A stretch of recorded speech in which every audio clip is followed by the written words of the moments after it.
Hello, and welcome to the show with Wrestling with Entertainment, bringing you the latest exclusive breaking news, previewing and reviewing the latest shows from WWE, AEW, New Japan, and everything in between every Saturday, and interviewing all your favorite wrestlers every Wednesday on YouTube and Castbox, sponsored by Rogue Energy and Player One Coffee. I am, of course, your host, that guy, James Shane. Alongside the leader of Squash Squad, Kaliko Yachts, who is not here, but who is here, the American Scooter Dust. Where does the king keep his armies? In his sleeveys. Wow, that was a bad one. That's the point. They're supposed to get worse.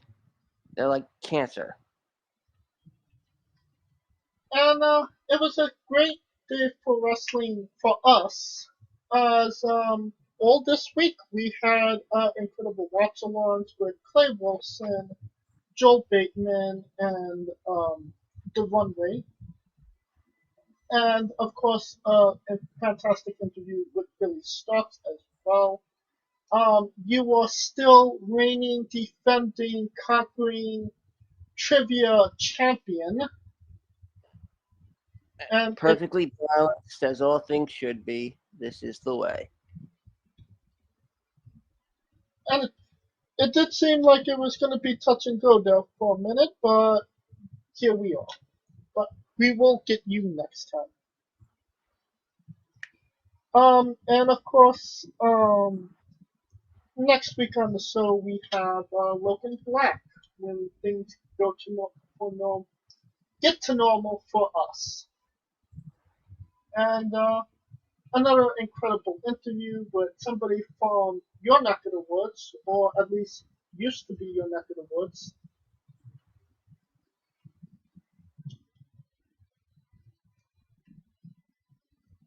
Did I go out? Or did you go out? You went out. It was a very, very interesting interview. Alright. It was, now that we're done putting ourselves over, um, it was not a great day for wrestling, as more releases came out this week. John Morrison hit Rowe, Drake Maverick, Jason Jason Ranko, Tegan Knox, Shane Dorn, and just before Thanksgiving. What the hell is WWE doing? Yeah, this is absolute. Uh, it's absolute insanity, and all of these names. We were wondering why they weren't on the first list to begin with. And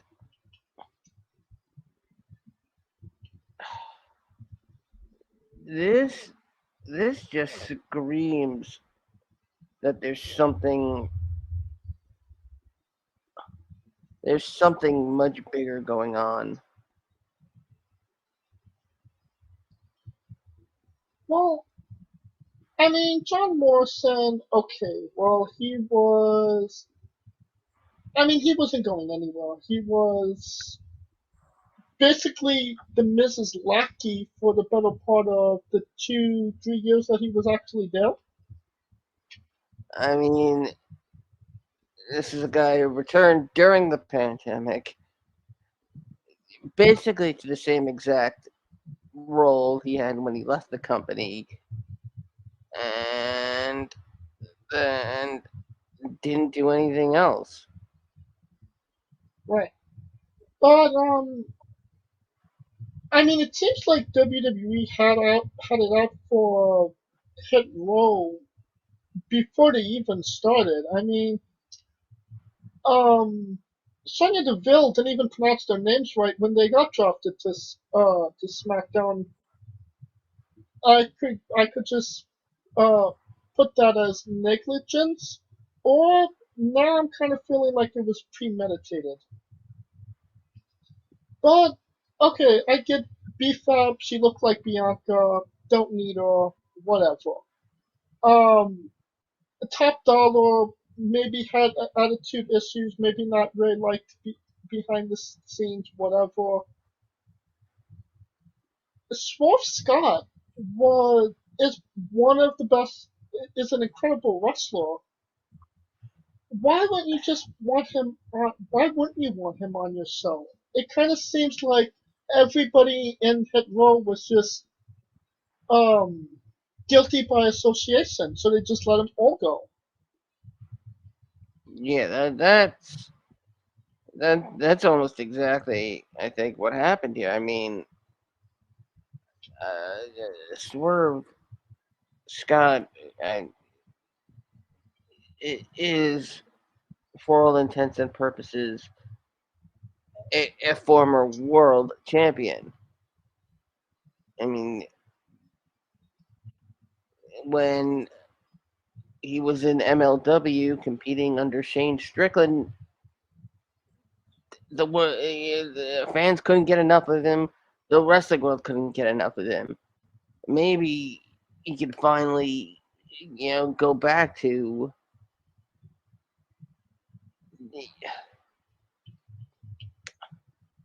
And I hate to say this, but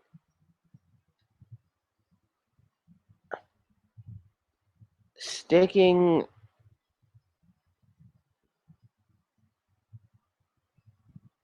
Me and I hate this because I'm the last person who really wants to be PC about anything, but sticking for African American superstars and building a state, making essentially making them a stable based around hip hop music. Uh, I mean, that's pretty right.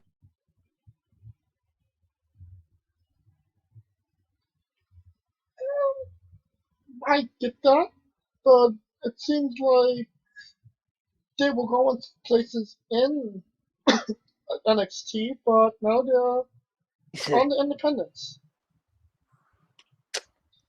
And what about Uh, Tegan Knox? It seems oh, like oh, she never got. James, Huh? James, did you get anything of what I said Yeah, about Hidro essentially being racist? yes. Okay, Let's because get to Tegan Knox. wait, you mean Knox? Knox, Just Knox. Knox, yes. Um, Seems like she was always coming out of the starting gate, getting injured, and going back. Um, didn't really get a. I think she maybe had two matches on SmackDown. Why? I mean, I think we know why she didn't work out, right, Scooter? Yeah, well, she didn't want to shine anyone else's wizard, and we know one wizard that won't be the shiniest tonight. Very true.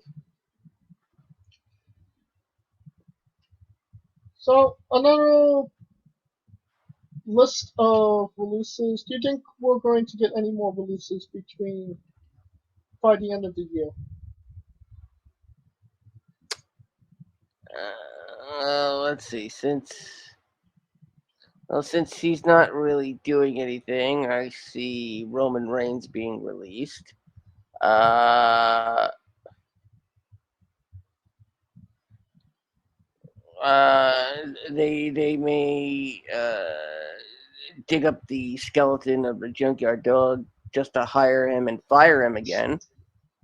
Um, uh, That seems very personal, honestly. Also, maybe they could invent a time machine, go back in time, and hire Hitler, because that's what. Good God. Uh, yeah, let's see. I see Kofi being released, Xavier, Big E, Drew, Sheamus, Cesaro, Ricochet. The only two people that will be left are Angel Garza? and Austin. He doesn't have a last name anymore. Remember that. Uh, and Austin Theory. That the entire WWE roster will consist of two people. And don't forget Goldberg. Because they would never get rid of Goldberg.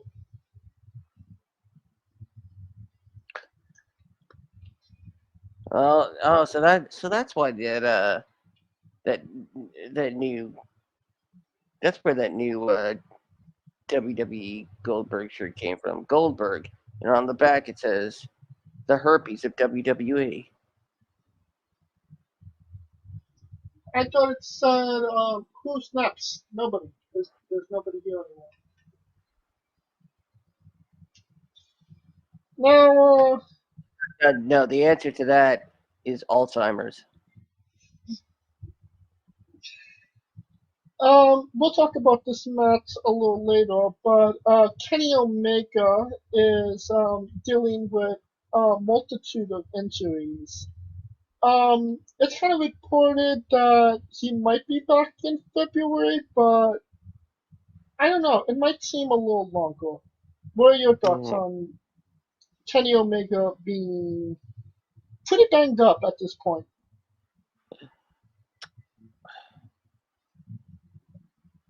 I mean, there's a difference between being dedicated and just being plain stupid. Right. Yes, Kenny Omega has some. You know, you know what? I take that back. Kenny Omega doesn't have anything to prove. If anything, he's proved it in spite of everything. So honestly, he really only has himself to blame because he pushed himself way too hard, and combine that with the power given to him, and you it's gonna make him want to work even harder to maintain that power. And for all we know, Omega may have shortened his career by at least a few years. It's a good possibility, but do you think that when he does come back, that we'll get maybe a new version of Kenny Omega?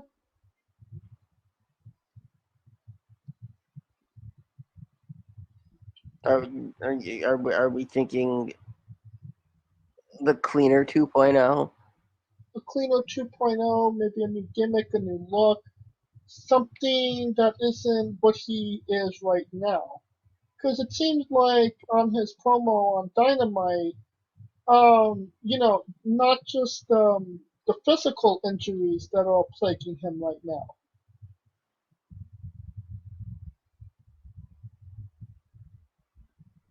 So you think you think Kenny Omega is going to delve into a split personality and take on a Sting-esque 1997 character? I wouldn't go that far, but now that you bring it up, that would be interesting. I mean, in terms of changing his look drastically.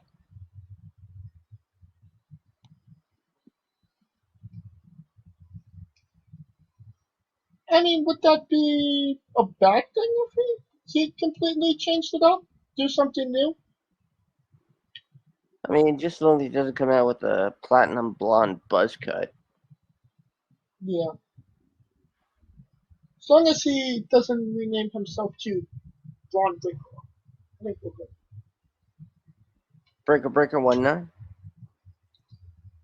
Um, somebody that isn't injured but maybe should be, Ric Flair said that he feels good enough to do one more match. You know, I feel good enough to nail Kim Kardashian, but that ain't gonna happen. Well, oh, come on, let's give him the benefit of the doubt. Who can Ric Flair wrestle in 2021? Well, 2022 now. But, And again, this is the second time we're using this as an answer to a question. Alzheimer's. so he's wrestling Goldberg. Did he wrestle Goldberg in WCW? Yes, he did. On the episode of Nitro. Well, maybe it's a rematch. Uh, Um, it's Ric Flair versus the royalties for Car Shield. he could win it. He's won worse battles. Does Ric Flair put people over now? Did he ever put people over? These are the questions we want to know. I mean, the question is, can Ric Flair even get out of bed in the morning without like?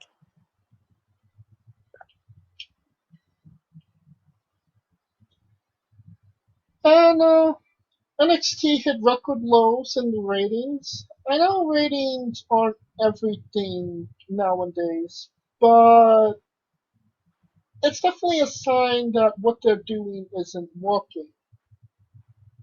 It also was reported that they might be going PG-14 as well. Does anything help NXT at this point?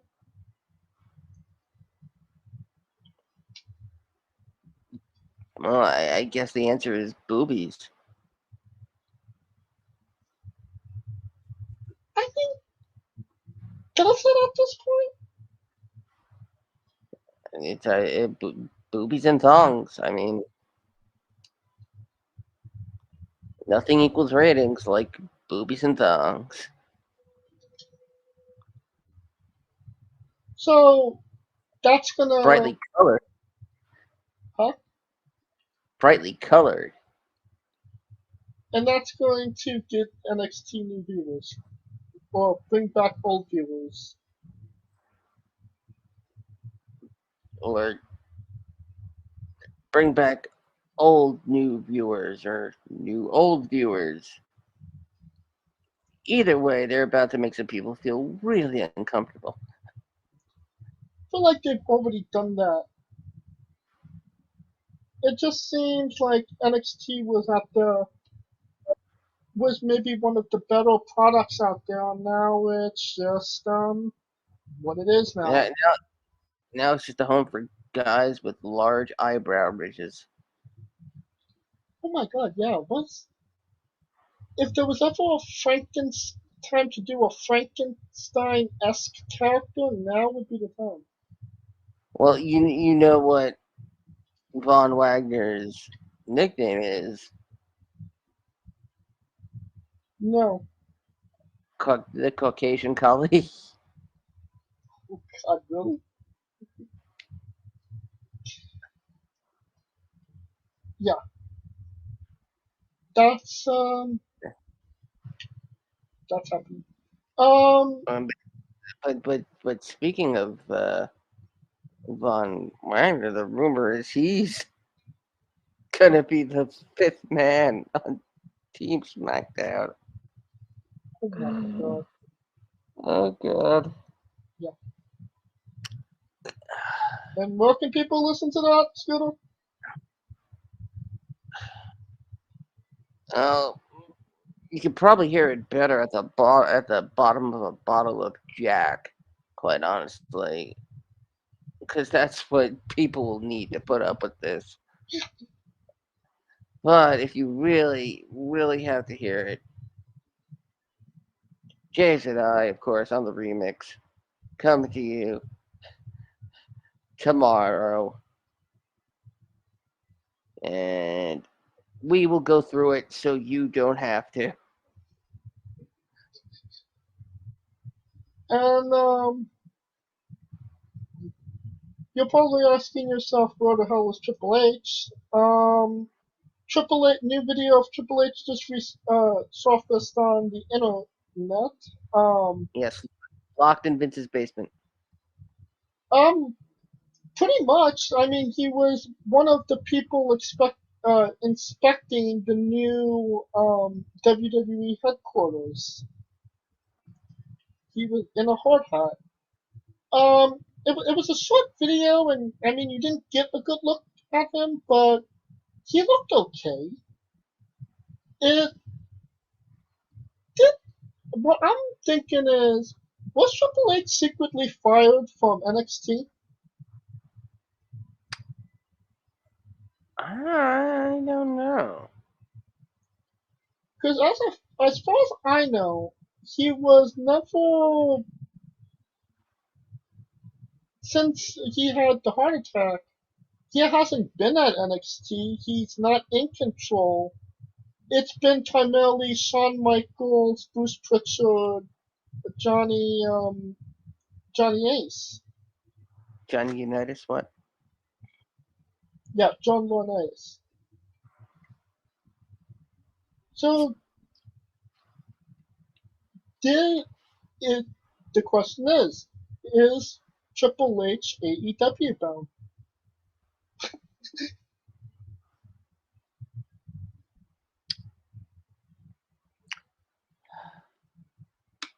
Mm, who knows? Now it's now that we covered the news, it's time to conclude the news. And now a quick word from our sponsors. Rogue Energy, the only gaming drink company in the world with 4 unique product lines to suit your task at hand, whether it be juices, shakes, smoothies, and everything else in between. Their low calorie, no sugar energy formula is the perfect alternative to sugar filled canned energy drinks and sodas. Their extreme formula provides the most energy, focus, and sports performance possible. Their hydration line offers focus, ingredients without the added caffeine. Drink it anytime you're thirsty. And their shake formula is so delicious. Who doesn't love a cookies and cream, 0 calorie energy milkshake? First and foremost, they've designed every Rogue product line with performance and effectiveness in mind. It is critical that you look at the nutrition panels of drinks when comparing options. There are countless off brands out there that are presenting low quality, poorly dosed formulas that amount to expensive caffeine water. Every formula they produce is designed with optimal levels of high quality ingredients. Additionally, you won't find a powdered gaming drink brand that dissolves better. No need to have chalky textures in your drink. Their taste profiles are unmatched, specifically designed for gamers, athletes, students, entrepreneurs, people with hectic schedules, individuals with low energy, podcasters who can't shut up, people who are health conscious, and so much more. Great as both a pre workout and as a coffee energy drink replacement. Specifically designed every Rogue product line to be the best gaming drink on the planet. Rogue Energy, more focus, more wins. Use promo code WrestlingWithE for 10% off your next purchase.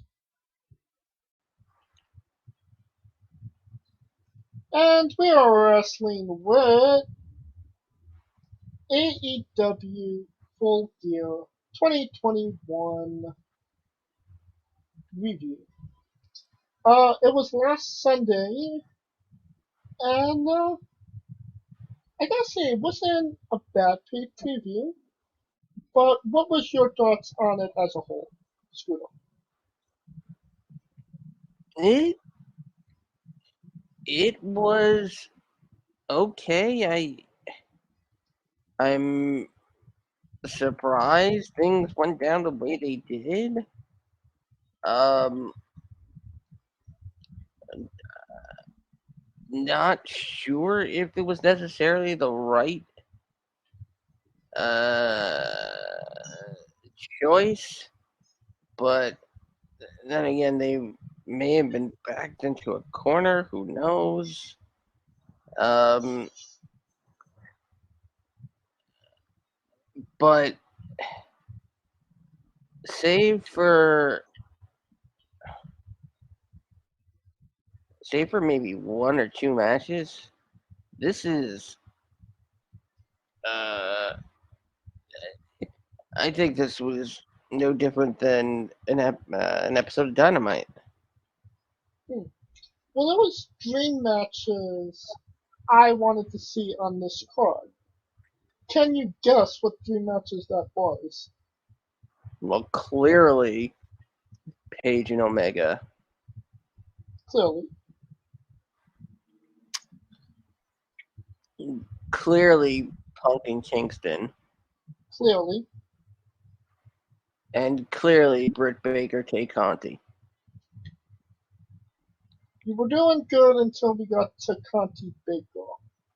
Um, Don't oh you wanted the Minneapolis street fight.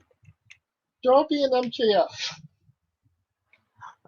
But yeah, you know that was gonna be my next guess, or at least the one after that. But And two two of the matches didn't disappoint with actual wrestling ability, and the other one didn't disappoint with the moment that I wanted to see on this show.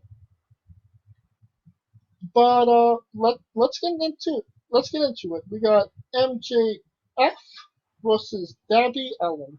22 minutes and yeah, 22 minutes solid. MJF comes out with the win. is anybody Um, surprised? huh? Is anybody surprised? Seems like MJF was, but honestly, a really solid opener. I really enjoyed this match.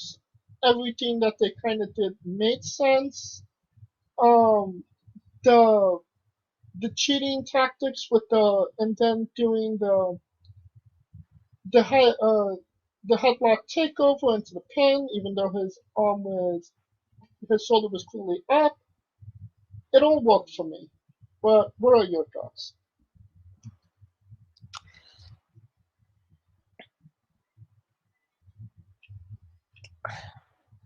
Honestly, I'm really in the middle here. Honestly, I don't know. I I don't know which way to lean. Every time MJF delivers a stellar promo, and then Darby just manages to bring you back just enough, but not so much that you're all the way like rooting for him.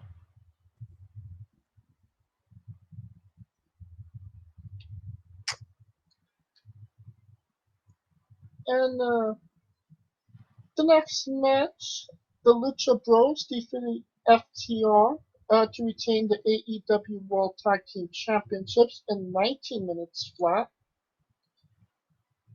Okay match, but it seemed like just when they were getting started, it just kind of fell flat. But apparently there was some heat on Ray Phoenix for maybe hitting a little too hard. Oh, I thought it was no flips, just fists. Well, when he does do fist, apparently it's too hard. That's why he flips. I mean, if FTR are complaining about you're hitting too hard, you know what? You're hitting just right.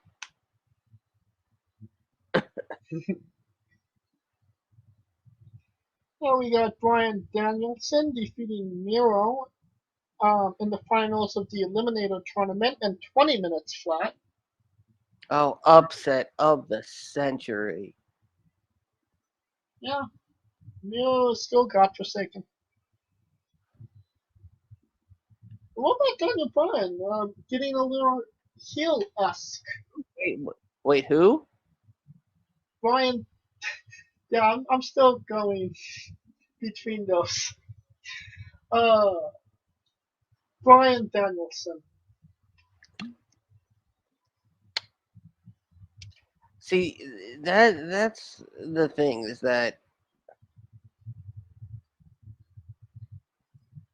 the one thing AEW does absolutely terribly is turns.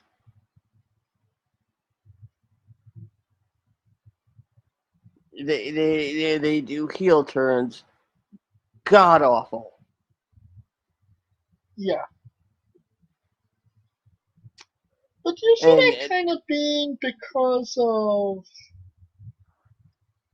they're only it's kind of like a soft turn because after he feuds with Paige, it's gonna be back to good old Brian Danielson. I, you know what?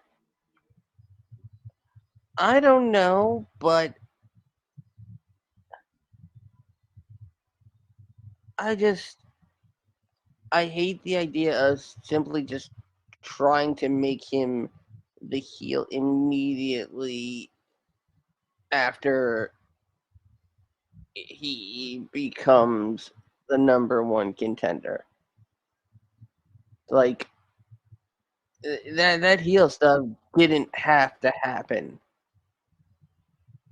But then you would, I mean, clearly they're going with Paige right now. And do they want the people to choose? No, because I guarantee you would have a divided crowd, regardless. That's So what I was gonna say. a heel turn would be meaningless, soft or otherwise. Right. So people are gonna just choose what they want to choose anyway. And I mean, we're going to get into that match in a couple minutes. So it does seem like they the people that are heels are just heels and people accept them that way. And the ones that they try to turn heel, sometimes it works, but more or less doesn't usually work. No? Yeah, yeah, I would. Alright. We got Christian Kidd, Luchasaurus, and Jungle Boy defeating Adam Cole, the Young Bucks, in a Falls Count Anywhere match in 22 minutes and 20 seconds. This was 20 minutes too long, in my opinion.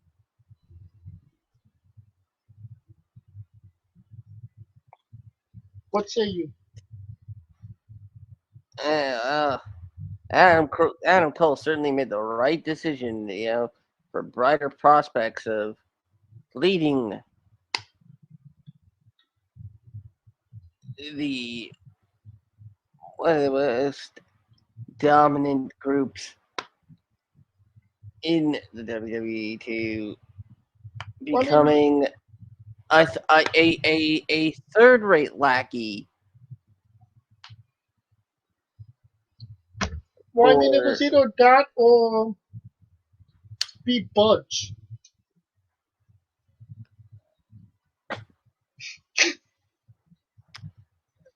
Uh,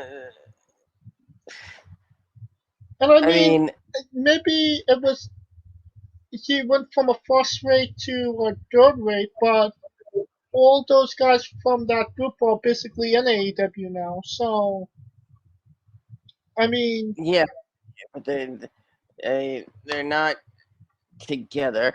And let us not forget that they made a point to kill off any attempt at the undisputed era. because they don't own it. Yeah, yes, but they made a choice to use those words. specifically towards Adam Cole, basically saying, "Guess what? You're ours now, and you're not going anywhere, and you ain't gonna get anything."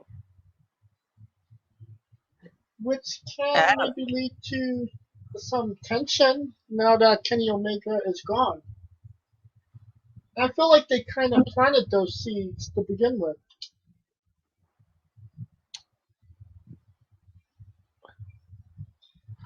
I wouldn't. I w- I would have believed. Honestly, I would have want to believe that more if Cole had taken more of a main roster leap in the WWE.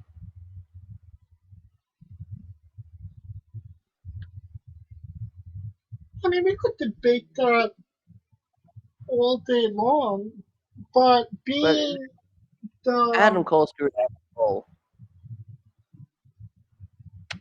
and I felt that way when he first left, but he would have been a manager to somebody that is now fired. which So, means which means then he would have gotten to be um, doing his own thing again. So but would it? Or would they have just made him chase after the 24/7 title?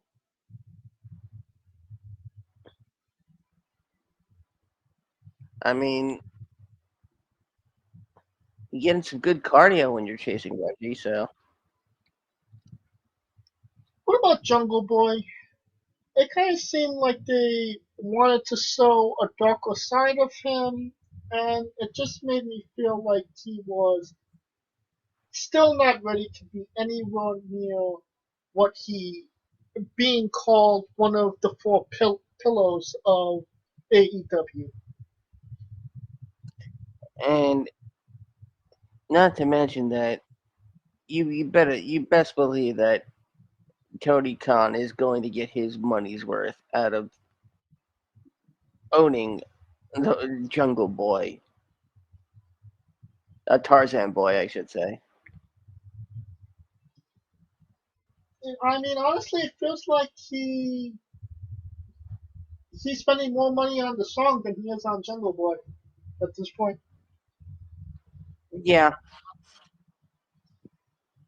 Um, Next match, Cody Rhodes and the Boston Pac defeated Andrade El Gigolo and Alistair Don't Call Me Malachi Black. Yeah, pretty flat match, if I do say so myself. uh, how do I take my coffee? Malachi Black, 2 sugars. It really seemed like Malachi Black was in contention for a a title shot against a now Adam Page. He would be a fantastic foil, and it seemed like this rivalry with Cody has gone 10 matches too long. It, you know, why doesn't AEW just have a pay per view called Jumping the Shark?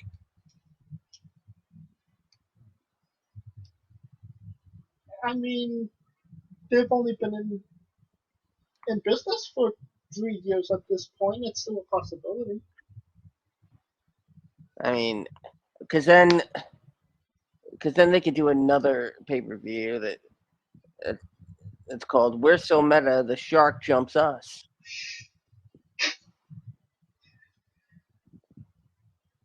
Even Arn Anderson pulled out his Glock and attacked some people in this match as well. But now No, we go on to the women's match. Dr. Britt Baker, DMD, with Rebel, not Reba, and Jamie Hayter. She went on to defeat Tay Conti to retain the women's championship in 15 minutes and 13 seconds. No more symmetry with our times. And this match was basically the rivalry was that Tay Conti liked to show off her ass, and that offended Britt Baker, and that's why they were wrestling, not because of her title. And you know, Tay Conti should have been offended that a dentist would have such a terrible smile. No, good question. Uh, everyone in the world, raise your hand if you thought Tay Conti was going to win. Uh, Nobody put their hands up. All of Reddit put their hands up.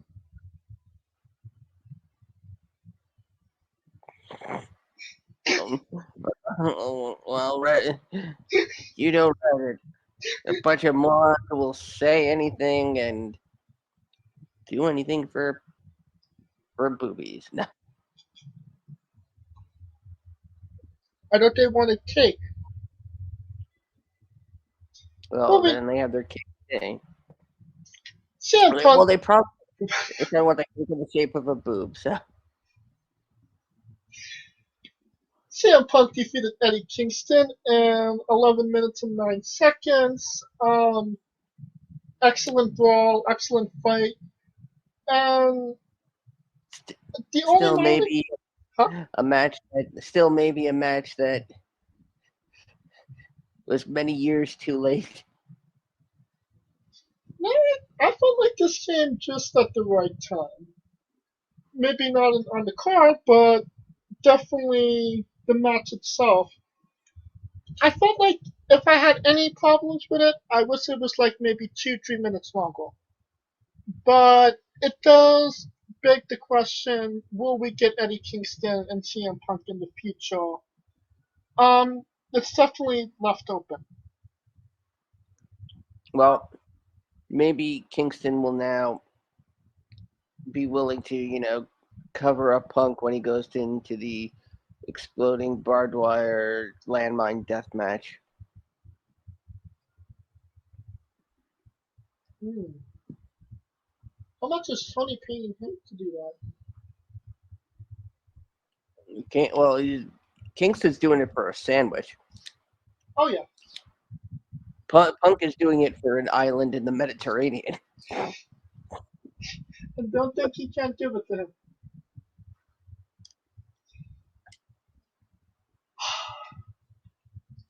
Chris Jericho, Sammy Guevara, Santana Ortiz, Jake Hager defeated Men of the Year, Scorpio Sky, Ethan Page, Junior Uno Dos Tres Cuatro Cinco Santos, uh, Ariel Orlovsky, and Dan Lambert in a Minneapolis street fight in 19 minutes and 36 seconds. Was this a main event in the Tokyo Dome, Scooter? I mean, you had everybody singing, "I'm a fat faced dipshit." Yeah, yeah, yeah. Uh, Surprisingly, the best looking man in this match was Paige Van Zandt. And she wasn't even there. I mean, I'm sure Paige Van Zandt has a bigger dick than all of America's Top D put together. I mean, if anybody should have a problem with Tay Conti, no, we're not going there. I mean, like, was this whole thing just like to remind us that Ken Shamrock was Chris Jericho's first WWE feud?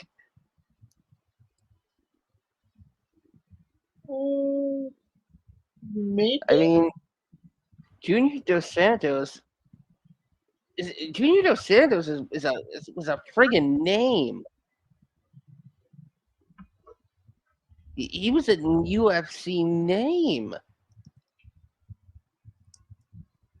and he gets reduced to being the mid card guy in a stable. No, there really should have been they really could have done more with Junior Dos Santos. Without this being a street fight, even though considering we just had a street fight like dream matches prior to this, hold it. If this Well, was just technically, it was a falls count anywhere match through matches prior. oh gee, well there was weapons involved. I mean, if it's a Minneapolis street fight, I mean, it's got to go outside.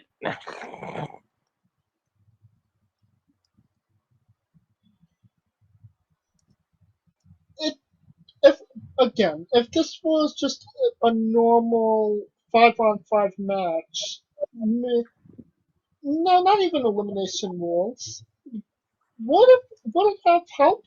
Maybe put American Top Team in a better light because Santos Santos he missed the spot with Jericho at the end that definitely wasn't good.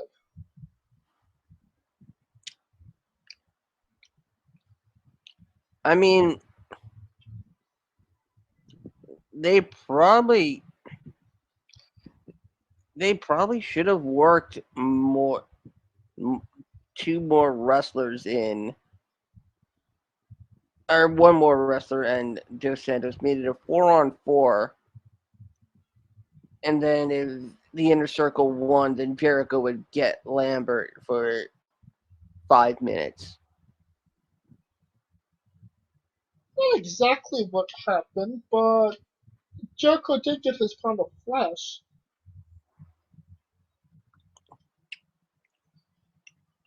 And that brings us to our main event.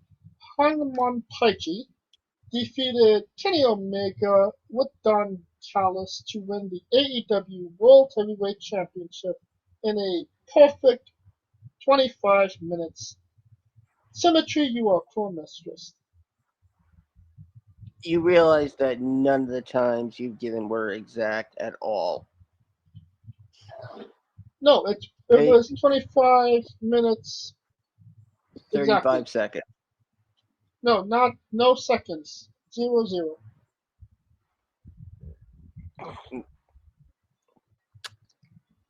Okay, note to self: teach James about time and seconds. There was no seconds in the first 3 matches. MJF Allen 22 minutes 6 seconds. Lucha Bros and FDR's 18 minutes and 36 seconds. Danielson Nero 20 minutes 6 seconds. Where I got my notes from, it does not say that. It says 20 minutes flat for Danielson and Nero. And you didn't think that they were estimating at all, seeing so many even numbers. You mean I shouldn't trust Dave Meltzer? Dave Meltzer doesn't trust Dave Meltzer, and he's Dave Meltzer. Who is Dave Meltzer? And also, why is Dave Meltzer?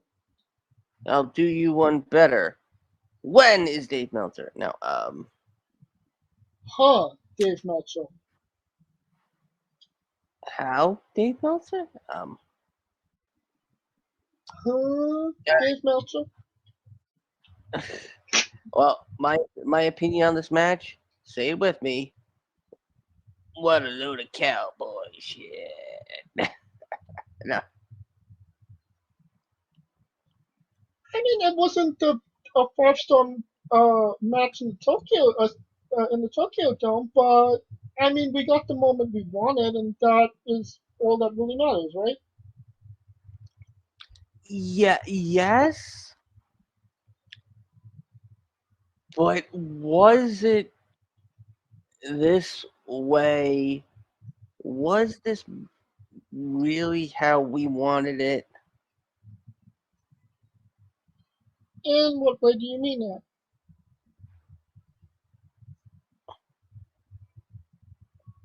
Like, do you think that there was that the build should have been much longer for this. I mean, it was for 2 years they've been building this match.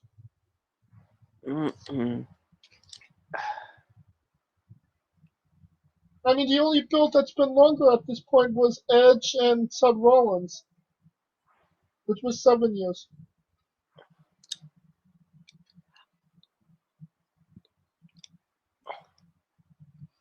But you're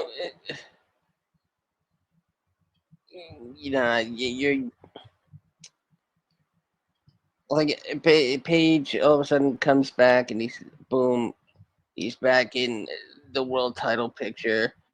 This, yes, it should be Page is the one who beats Omega, but by this by this inverse law of pro wrestling, technically the elite should be done. I mean, kind of in a way it is. Kenny's going away. The seeds planted for Cole to turn on the Bucks at this point, especially if his buddy Bobby Fish is in the cards. So, I mean, I kind of feel it's just a wait and give him a minute type situation. Yeah, I guess we just have to wait and see. Very true. And obviously, Hangman Page, right guy to put the belt on. Um, what do you think he's actually going to do with the belt? Does Cowboy Shit um, get a good run with this belt? I mean, if we see some scandalous pics of Adam Page wearing nothing but his cowboy hat and the belt,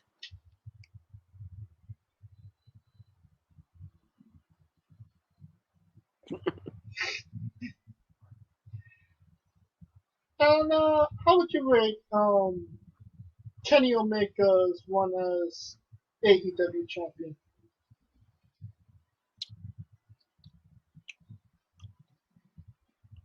Almost a year one with the title. uh, -5 stars. How dare you? I didn't think it wasn't a bad one. Maybe not his most memorable one, but I kind of feel like Kenny Omega is one of those guys that is better at chasing the title than actually having the championship. And that could have just been because he was injured for maybe the majority of his run, but it did feel like his performance was not.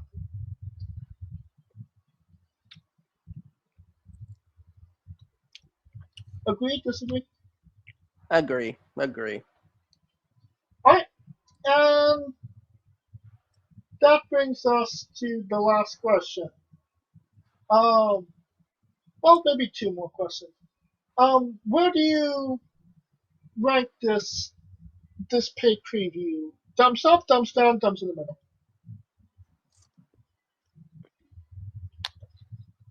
I'm I'm I'm gonna say thumbs in the middle. Uh, again, this is still a bloated episode of Dynamite to me.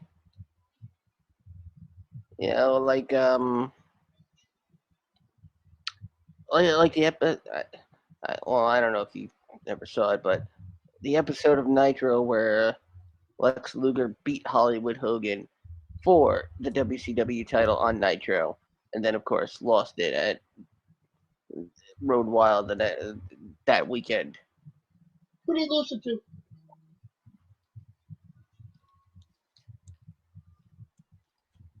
He lost it back to Hogan. Ah, okay. It was one of those quick changes to show the boys that, oh look, Hogan isn't doing creative control and blah blah blah. But Well, I agree with you. Thumbs in the middle. The matches that I did want to see in that show, they did deliver as to what I wanted, but the other matches that were on the card, I simply did not care about. And the performances were okay, but it was nothing to invest in. So thumbs in the middle. And the last question, the main event, everything people want to know. You think people are going to actually have a conversation about Darby Allin in a supermarket now that he had this match?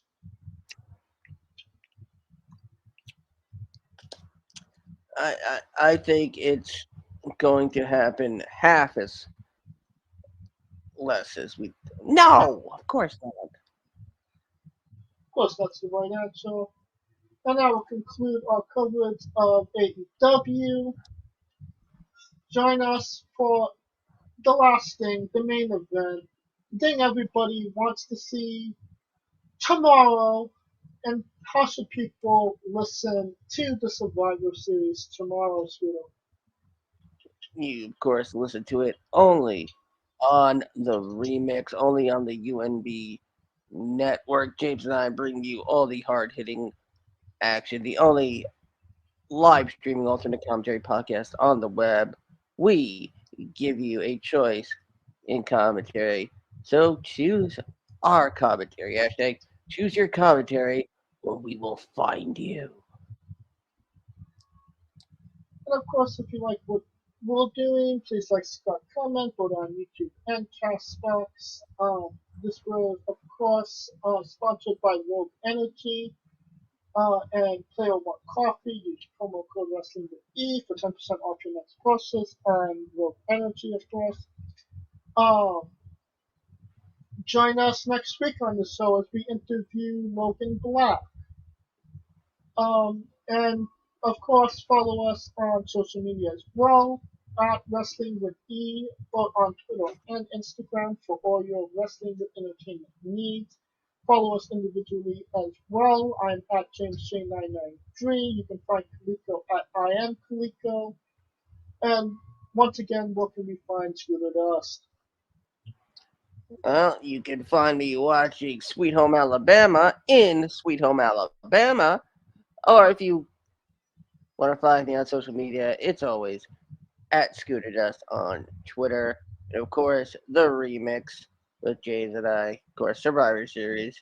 And of course, join me along with Rico Constantino Jr. and the rest of the Smoking Dragons clan on our Twitch adventures, twitch.tv/Smoking Dragon. For Kaliko Yacht, Scooter Dust, I'm James Shea, and this has been Wrestling with Entertainment. Hey folks, this is the Colossal Mike Law, and you are listening to Wrestling with Entertainment. Enjoy the show, support these guys. We appreciate it very much. We'll see you at ringside. Hey guys, this is Brutal Bob Evans from Hangs with Bob Seminars and TheWrestleLife.com, and you are listening to Wrestling with Entertainment, one of my favorite podcasts in the whole wide world.